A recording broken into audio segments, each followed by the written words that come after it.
Friends, welcome back to our channel. അപ്പോൾ ഇന്ന് നമ്മൾ മറ്റൊരു വ്ളോഗ് വീഡിയോ ആയിട്ടാണ് വന്നിരിക്കുന്നത്. അപ്പോൾ ഇന്ന് നമ്മൾ ഒരു ചെറിയൊരു പർച്ചേസിങ് വീഡിയോ ആണ് കേട്ടോ. ഇന്ന് എവിടെയാണ് പോകണമെന്ന് വെച്ചാൽ ഡെക്കത്തലോണിൻ്റെ ഒരു ഔട്ട്ലെറ്റിലേക്കാണ് പോകുന്നത്. അപ്പോൾ ചെന്നൈ ഡെക്കത്തലോൺ ഔട്ട്ലെറ്റ്സിലൊക്കെ ഓഫർ വന്നിട്ടുണ്ട്.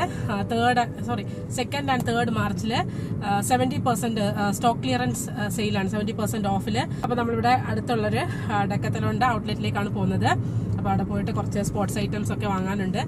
അപ്പോൾ അതിനായിട്ടാണ് പോകുന്നത്. അപ്പോൾ നമുക്ക് നേരെ ഇനി അവിടെ ചെന്നിട്ട് കാണാം. അപ്പോൾ ഇതാണ് ഡെക്കത്തലോണിൻ്റെ ഔട്ട്ലെറ്റ് ഞങ്ങൾ വന്നേക്കുന്നത്. ഇത് വന്നിട്ട് മൊഗപ്പയറിനടുത്തായിട്ടുള്ള ഡെക്കത്തലോണിലാണ് ഞങ്ങളിപ്പോൾ വന്നിരിക്കുന്നത്. നല്ല തിരക്കുണ്ട് കേട്ടോ. സെയിലായതുകൊണ്ട് തന്നെ ഇഷ്ടം പോലെ ആൾക്കാരാണ് വന്നിരിക്കുന്നത്. പാർക്കിംഗ് ഒക്കെ നിറഞ്ഞു കിടക്കുകയാണ്. അപ്പോൾ ഇനിയിപ്പോൾ ഞങ്ങൾ നേരെ അകത്തേക്ക് പോയിട്ട് നമുക്ക് അവിടെ എന്തൊക്കെയാണ് ഐറ്റംസ് ഉള്ളത്, എന്തൊക്കെ ഓഫേഴ്സ് ആണ് ഉള്ളതെന്നുള്ളത് നമുക്കൊന്ന് കാണാം. അപ്പോൾ ആദ്യം തന്നെ നമ്മൾ കയറി വരുമ്പോൾ കാണുന്ന സ്വിമ്മിങ്ങിൻ്റെ സെക്ഷനാണ് കേട്ടോ. അപ്പോൾ അത്യാവശ്യം സ്വിം വെയേഴ്സൊക്കെ അവിടെ അവൈലബിൾ ആയിരുന്നു.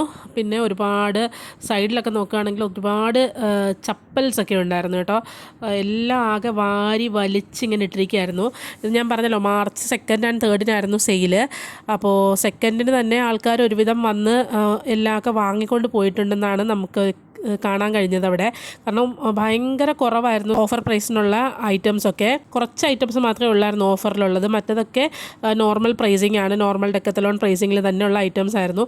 ഒരുപാട് ഐറ്റംസും ഇങ്ങനെ വാരി വലിച്ചിട്ടിരിക്കുകയായിരുന്നു കേട്ടോ. സെയിൽ കാണാൻ വന്നവരും വാങ്ങാൻ വന്നവരും ഒക്കെ തന്നെ പ്രോഡക്റ്റ്സ് എല്ലാം എടുത്തിട്ട് താഴെയൊക്കെ ഇട്ട് അങ്ങനെ ഇട്ടിട്ട് പോയിരിക്കുകയായിരുന്നു. ഒരുപാട് ഡ്രസ്സുകളായാലും സ്പോർട്സ് വെയേഴ്സൊക്കെ ഉണ്ടല്ലോ, അതെല്ലാം, അതുപോലെ തന്നെ ചപ്പൽസ്, സ്പോർട്സ് ഷൂസ്, അതെല്ലാം അങ്ങനെ വാരി വലിച്ചിട്ടിരിക്കുകയായിരുന്നു. ഈ ഒരു സെയിൽ കഴിഞ്ഞതിന് ശേഷം അവിടുത്തെ സ്റ്റാഫ്സിനൊക്കെ നല്ല നല്ല ജോലിയായിരുന്നു കാണും. അപ്പോൾ അതേ ഇപ്പോൾ നിങ്ങൾക്ക് ഇവിടെ കാണാം, ഈ ഇരിക്കുന്നതൊക്കെ ഓഫർ ഇല്ലാത്ത ഷൂസിൻ്റെ ഇതാണെന്ന് തോന്നുന്നു. കാരണം എല്ലാം അത്യാവശ്യം നല്ല പ്രൈസിങ് ആണ് കാണാൻ സാധിക്കുന്നത്. ഒരു ചില റാക്സിലൊക്കെ ഓഫേഴ്സ് ഉള്ള ഐറ്റംസും അവൈലബിൾ ആയിരുന്നു. അപ്പോൾ ഞങ്ങളിങ്ങനെ ഫുള്ള് നോക്കി ഇങ്ങനെ നടക്കുമായിരുന്നു. നമ്മൾ കുറച്ച് സ്പോർട്സ് റിലേറ്റഡ് ആയിട്ടുള്ള ഡ്രസ്സ്, അതുപോലെ തന്നെ ബൂട്ടൊക്കെ വാങ്ങാനായിട്ട്, ശ്യാമിന് വേണ്ടി ബൂട്ടൊക്കെ വാങ്ങാനായിട്ട് പോയതാണ്. പക്ഷേ അതൊന്നും തന്നെ നമുക്ക് അവിടെ അവൈലബിൾ ആയിരുന്നില്ല. എല്ലാ ഐറ്റംസ് കഴിഞ്ഞു പോയിരുന്നു കേട്ടോ. ഞങ്ങൾ ചെന്നപ്പോഴേക്കും നല്ല ലേറ്റായി. പിന്നെ അതേ ഇവിടെ സ്കേറ്റിങ്ങിൻ്റെ ഐറ്റംസ് ഒക്കെ ഇരിപ്പുണ്ട്. നല്ല കുട്ടികൾക്കുള്ള ഒരുപാട് സ്പോർട്സ് റിലേറ്റഡ് ഐറ്റം, കുട്ടികൾക്ക് മാത്രമല്ല കേട്ടോ, എല്ലാ പ്രായക്കാർക്കും ഉള്ള സ്പോർട്സ് റിലേറ്റഡ് ഐറ്റംസ് ഒക്കെ തന്നെ അവൈലബിൾ ആണ്. ഇതൊക്കെ തന്നെ നല്ലതേണ്ടോ, 3000 അങ്ങനെ പല റേറ്റിലുള്ള ഐറ്റംസ് ആണ് ഇവിടെ ഉള്ളത്. നമ്മൾ മാർച്ച് 2 തന്നെ പോയിരുന്നെങ്കിൽ നല്ല രീതിക്കുള്ള പ്രോഡക്റ്റ്സ് നമുക്ക് കിട്ടിയേനെന്ന് തോന്നുന്നു.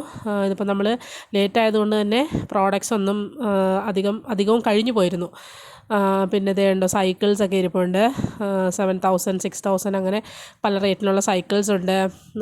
കിഡ്സിനുള്ള സൈക്കിൾസും ഉണ്ട്, വലിയ കുട്ടികൾക്കുള്ള സൈക്കിൾസും ഉണ്ട്. അതേണ്ടോ ചിലയിടത്തൊക്കെ ഓഫറുണ്ട്, 599, 699 അങ്ങനെയൊക്കെയുള്ള ഓഫേഴ്സ് ഉണ്ട്. പിന്നെ ഇവിടെ കണ്ടോ ഫുള്ള് ബാസ്ക്കറ്റ് ബോൾ, അതുപോലെ തന്നെ ഒരു സൈഡ് ഫുള്ള് ബാസ്ക്കറ്റ് ബോൾ, ഒരു സൈഡ് ഫുള്ള് ക്രിക്കറ്റിൻ്റേത്, ഒരു സൈഡ് ഫുള്ള് ഫുട്ബോൾ, അങ്ങനെ ഓരോരോ സെക്ഷനിലായിട്ടാണ് കേട്ടോ. ഇവിടെ അന്നു ബേബി വന്നിട്ട് ഹുല്ല ഹുപ്സ് വേണമെന്നൊക്കെ പറഞ്ഞ് നിൽക്കുമായിരുന്നു. ലാസ്റ്റ് ആയപ്പോൾ ആൾ ബാസ്ക്കറ്റ് ബോൾ കണ്ട്. ബാസ്ക്കറ്റ് ബോൾ പുള്ളിക്കാരി ഫസ്റ്റ് ടൈമാണ് കേട്ടോ ബാസ്ക്കറ്റ് ബോൾ ഇങ്ങനെ ട്രൈ ചെയ്യുന്നത്. ബട്ട് അവൾ ആ ബോൾ ഹാൻഡിൽ ചെയ്യുന്ന വിധം ഉണ്ടല്ലോ, അത് ഞങ്ങളെയൊക്കെ ഭയങ്കരമായിട്ട് അതിശയിപ്പിച്ച് കളഞ്ഞു. നല്ലപോലെ ബാലൻസ് ചെയ്ത് ഏകദേശം ഒരു 1 minute വരെ ആൾ അത് ആ സിംഗിൾ ഹാൻഡിൽ ബാലൻസ് ചെയ്ത് കൊണ്ടുവന്നത് ഞങ്ങൾക്ക് ഭയങ്കരമായിട്ട് അതിശയമായിരുന്നു. അപ്പോൾ ഇത്രയൊക്കെ ഉള്ളൂ, നമ്മൾ ഉദ്ദേശിച്ച് പോയ ഐറ്റംസ് ഒന്നും നമുക്ക് കിട്ടിയിട്ടുണ്ടായിരുന്നില്ല. അതുകൊണ്ട് തന്നെ ഞങ്ങൾ നേരെ തിരിച്ച് വീട്ടിലേക്ക് പോയിട്ടുണ്ടായിരുന്നു. അപ്പോൾ ഇത്രയേ ഉള്ളൂ ഇന്നത്തെ വീഡിയോ. അപ്പോൾ വീണ്ടും മറ്റൊരു നല്ല വീഡിയോമായി നമുക്ക് കാണാം. അതുവരേക്കും എല്ലാവർക്കും ബൈ.